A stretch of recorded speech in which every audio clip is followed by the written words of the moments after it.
All right, welcome to our afternoon session. I'm David Guralnick from Kaleidoscope Learning in New York and also from Columbia University. And I'm here in a few roles this afternoon. I'm going to chair the remaining sessions and also give my own talk in half an hour from now. So hopefully everyone will stick around for that. But what I'm pleased to do now is introduce, for the second time today, Omar Fouab. And he's going to talk about 6 reasons why corporate learning often fails and how to fix it. So he's from Archipel, and we're really pleased to have Omar with us once again. So please welcome him. Thank you so much. Hello, everybody. Good afternoon, and welcome to my talk.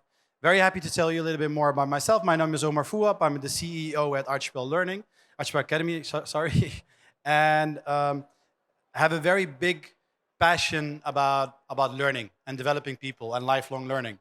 And have been fortunate to talk with a lot of companies over the last few years. And I'm very happy to tell you more about the challenges that they are facing and how to fix them. So with that, let's kick it off. Does it work?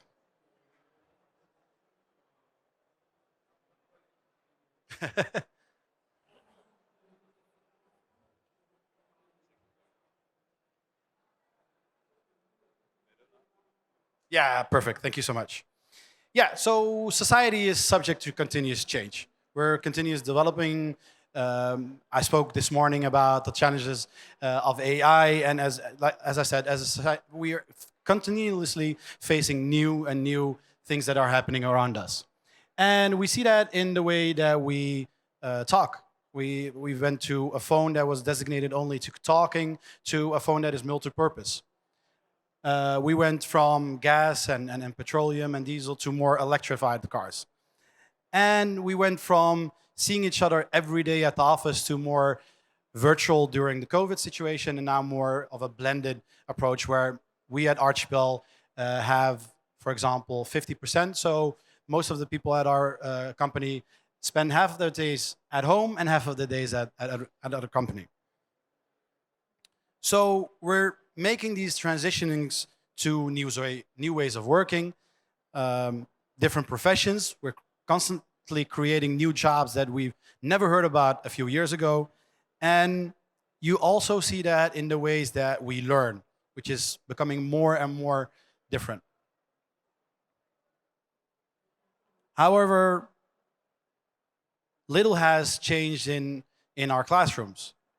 It's the British that brought us the educational system a few decades ago or millenniums ago. And a lot of our schools are still looking like this. And we've used class boards which are digital, but you understand the idea. But if we look at multiple industries, you see that there's been a lot of disruption the last few decades. You see that with Apple in communications. You see that with Uber, who has changed the way that we see mobility, and Zalando and other companies that have changed the way that we shop. You used to go to shops, and a lot of people now order their stuff online. And how Netflix and Booking.com have done that for media and travel. Yet, education is still one of the last industries that is facing that big disruption. So, what are these 6 challenges that corporates are facing in our continuous need to improve ourselves and facilitate lifelong learning? Let's start with the first one. Employees get lost. A lot of people don't know where to go within the company to find relevant trainings. I mean, basically, for a lot of companies, it's go to Google and search time management training, Paris or Amsterdam or whatever, because there's not a centralized one-stop shop of learning where everybody can go to. And learning costs are high. Globally, we spend around 12 billion on education based on professional learning for companies and education for more K-12, etc. And these costs are continuously going up. And learning is not personalized. I used to work for a learning and development company 10 years ago. And we would go to these companies and say, you know what, we will educate your leaders and your management. And I would sell this great leadership program, and we would put everybody in it, like 500 people. And that's just strange to me because we eat different, we watch different movies, we listen to different music. Everything in our life is personalized. But when it gets to training, we all get the same onboarding, the same leadership training, the same Excel training. Why is that? And inefficient processes. I remember the first time that I got a job and I wanted to do a training, I had to fill in a form with my motivation why I wanted to do that training, and it had to be signed by my manager and the budget manager, and then HR had to say something about it, and procurement had to say something about it, and then I got the answer that we already have a preferred supplier, so I had to go to the preferred supplier and then go to a procurement to get a PO, and then it took me maybe 2-3 hours before I was registered for the training. I lost a complete motivation for the training. So inefficient processes. A lot of people have to facilitate training within the company. And no data to navigate. How many organizations are not measuring effect of training? Which is common sense in the medical industry. I mean, there's no doctor that gives you a prescription the moment that you walk in. They talk to you, they analyze, they ask you a few questions, and based on that, they will give you the medicine that you would need. So why is it that we use data not enough within learning and development? Because data can show us so much about the effect on the types of people, the maybe you're in a different profession or a different industry. All of these data points tell you more about what trainings are relevant for your employees. And high maintenance. How many companies have made that decision of, you know what, let's do that learning management system or that learning experience platform or that e-learning or whatever, and they face the challenge that it's an empty shelf. After the implementation, that's when you start. You have to put the training in. You have to set up contracts with suppliers. You have to make sure that those scheduled offerings are in there and that the rooms are scheduled and that the lunches are maintained, et cetera, et cetera. So there's a lot of maintenance to facilitate learning within your company. So I just want to pause for just a minute and ask everybody to take out their phone and scan the following QR code and just answer a few questions regarding how many of those challenges or obstacles you are also facing.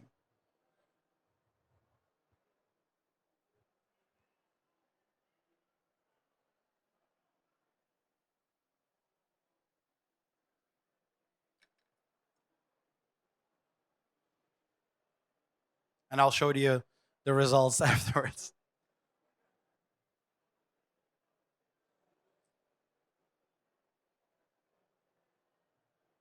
So what can you do about it? How can you supercharge your employees and keep them motivated and prepared for the future?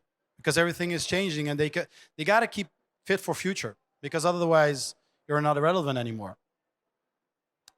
You got to invest in highly motivated employees. And it starts with giving them more autonomy and control over their work. Make it more employee self-centered and a self-service for those employees. Instead of telling them what to do, they already know what their ambitions are and what their goals are. Just make the learning experience accessible for them so they can do it more easily.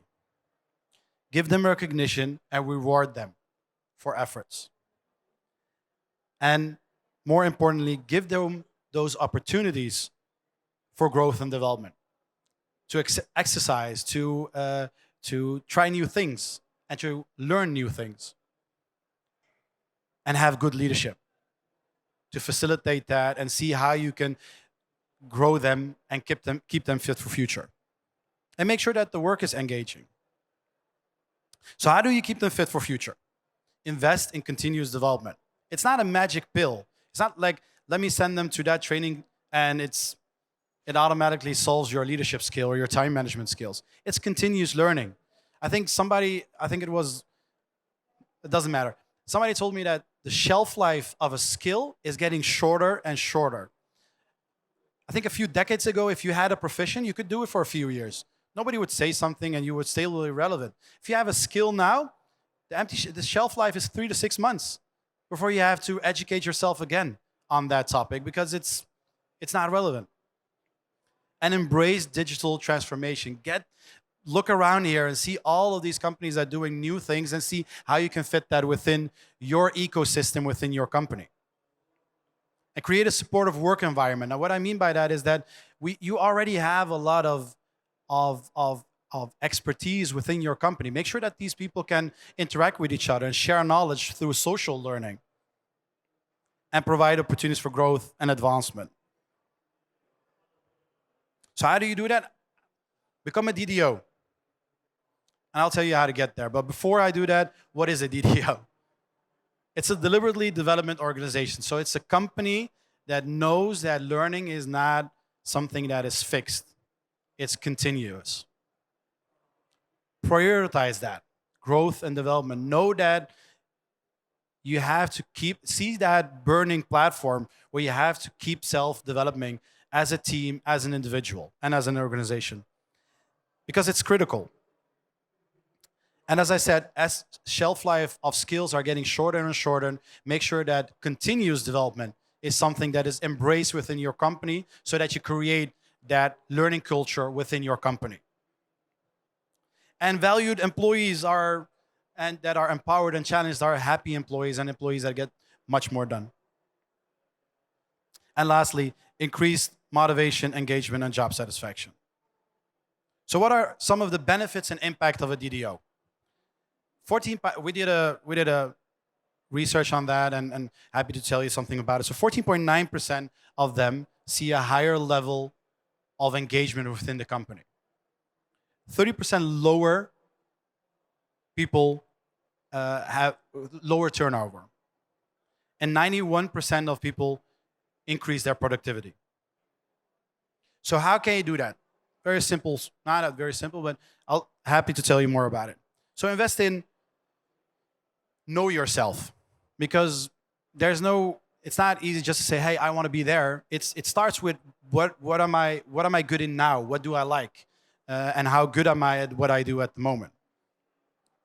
Aim for goals. Make them small chunks that you can have a target for. And grow your skills.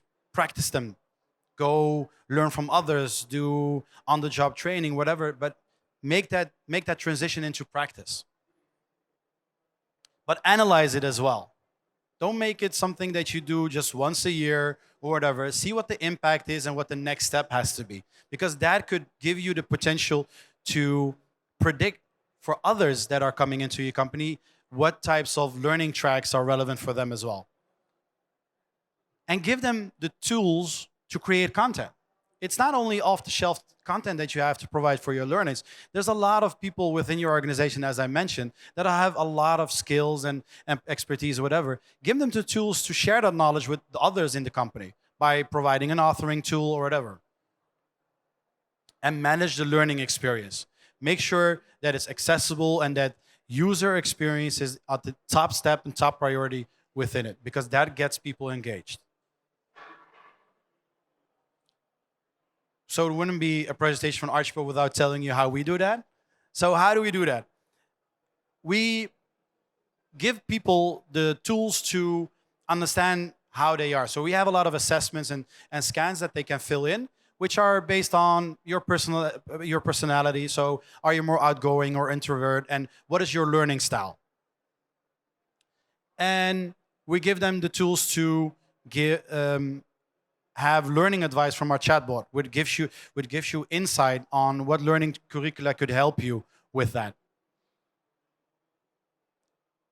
And aim for goals. Make sure that you know what you want to do, and we can show you how to get there by predictivity. So we give them the tools to create a learning plan. And I talked about it this morning. By combining that way AI and those data points, we utilize, we have 3,000 customers and more than 2 million people on our platform. That's a lot of data points that we can use to predict what percentage of success rate you could have in a specific learning goal by just looking at your profile and your learning needs. and make it fun. So gamification, it helps. There are a lot of people that where gamification and badges and stuff like that um, increase engagement. And it starts with a web shop. So it's very simple. It's like Amazon or Booking.com or whatever. We basically what we do is we consolidate over 3,000 suppliers in Europe with over 70,000 learning curriculums. So it's classroom-based training, and we make it accessible within 3 steps. So you can compare trainings, search for the location that you want to do the training in, and the price category, etc., etc. And within 3 clicks, you can be registered for for that training, and combine that in blended learning tracks. And what we do at the end of them is measure it on a Kirkpatrick level because we want to know what the impact is of the training because that makes the recommendation engine that much better each time because it keeps using machine learning to better the recommendation engine. And we give HR and procurement and management insights into business intelligence with dashboards that show things like, hey, what is your how much is spent on training and what is the effect and all of these informations. And we make it more easy to show you who has done which mandatory training and how you have to do it again, or when you have to do it again. And lastly, we foster open communication because we think that, as I said, mentioned earlier, you have to utilize the information and the skills and the expertise that you have within your company. So we have a very easy to use authoring tool as well that provides people the opportunity to create content themselves.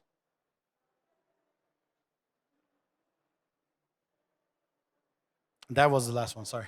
Manage the learning experience. Um, so I want to quickly just tell you more about how we do that with Vodafone. And before I do that, I think, as I mentioned earlier, we passionately believe in lifelong learning. So I think that it's very important to get them in the driver's seat and give them the tools to get there to the learning goals that they have. So what we do is we've introduced Archipel Unlimited in um, uh, 2 years ago, where we've seen around the market where you have these all you can learn concepts with e-learnings, and we thought, hey, we can do it a little bit better, where we combine that with classroom trainings.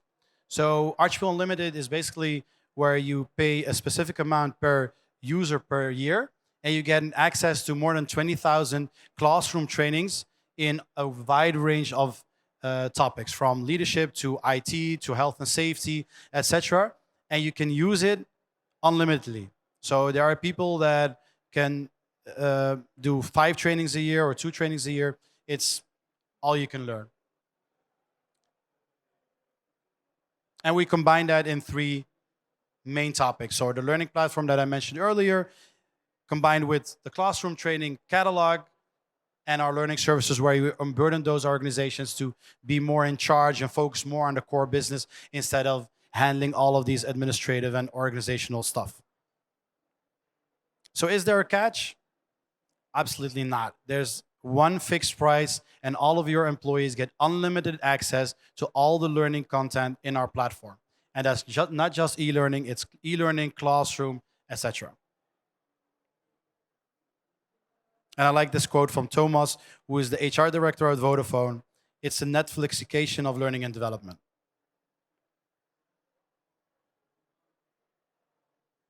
So why did Vodafone do that?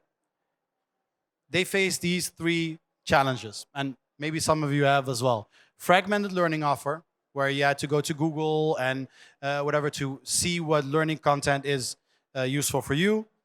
Very complex administrative process that took them a lot of time, and they wanted more control over their L&D budget, where it didn't only go to the happy few, but it was accessible for everybody within the company, blue and white collar. So, what was the impact? Because we measured it. 60.9% did one or more training course a year. 78% was focused on the current position, and 14.5 used it for employability. And actually, one in three, you can see it on their website, one in three of the people that applied for a job at Vodafone Ziggo did that because they knew that um, they had a possibility to continuously learn. Some of the added effects are a safer working environment because everybody gets access to the same content, saves on a lot of administrative tasks where those people can focus more on on their core business, and retention is one of the things that they measured was key in offering learning to everybody within the company. The second client that did that was Heineken from the beers. And I like this quote as well. Heineken is built by people who are passionate to bring people together from around the world by brewing the best beer. We work hard every day to create a working environment that enables all employees to add value to the company results. By investing in unlimited learning, we give some of this value back. By giving equal and unlimited access to more than 10,000 trainings, we provide our employees with the opportunity to invest in their personal and professional development. So that's my talk about the 6 challenges and how we as Archipel do that. I'm very happy to um, invite you to our stand where we can tell you more and more about all the possibilities that we have. And I just want to thank you all for your patience and listening. Thank you so much. Oh, and yeah, thanks. Thanks. Well, thank you so much. We do have time for a couple of questions. Okay. Hello. I was curious to know, in the context of prioritizing user experience and customizing, what's your opinion or experience with the benefit of localizing or translating the content into the learner's native language, especially for blue collars, I guess? Yeah. Hello? Yeah. Yeah, no, very, very important. That's what one of the key drivers and passions that we have, where we think that learning has to be a level playing field, and accessibility is one of those teams that we find very, very important. And that's one of the things where we use AI as well, where we in our platform, uh, in our um, in our authoring tool, you have the ability to automatically translate that to different languages, where it's not content that you continuously have to make new, but you could just with a click on a button make sure that it's accessible for more languages as well. Yeah. Follow up, sure. Which AI, like which engine are you using? Is it a customize, or it's Yeah. a plugin into Amazon, or like another like general engine? Yeah, no, it's our own engine, which is built on Python, and we are definitely experiencing with the ChatGPT as well. But we've been building it for the last few years itself in house. Yeah. Good, good. So it's with your own content, Yeah. basically, right? Yeah.